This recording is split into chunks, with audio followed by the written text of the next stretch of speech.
मोला करक करक मन लगथे वो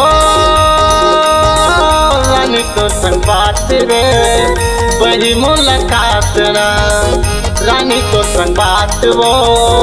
वही मुलाकात ना मीठी मीठी बोल के बात कैसे करे जारे जानू रात मीठी मीठी बोल के बात कैसे करे जारे मोंगरा रात वो मोला करक करक मन लगथे वो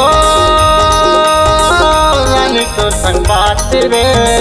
वही मुलाकात ना रानी तो संग बात वो वही मुलाकात ना।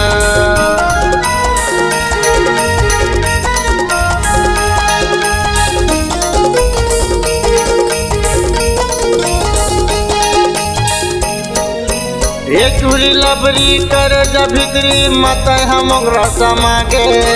देखे बिना मन मढ़ नहीं वो कौन जगह में बलावे।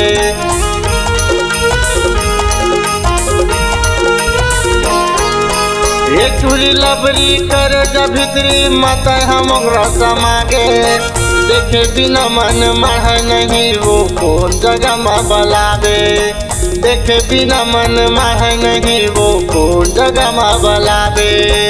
मीठी मीठी बोल के बात कैसे करे जारे जानू रात मीठी मीठी बोल के बात कैसे करे जारे मोंगरा रात वो मोला करे करक मन लगथे वो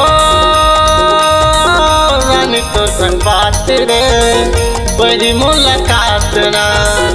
रानी तो संग बात वो वही मुलाकात ना।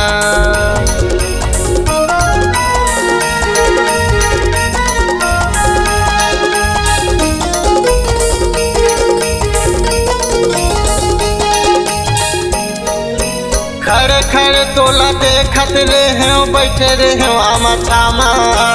अब कही वो तब कही कैसे भोगत रहे जार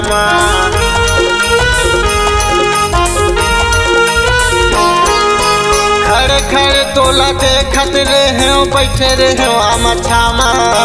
अब कही वो तब कही कैसे भोगत रहे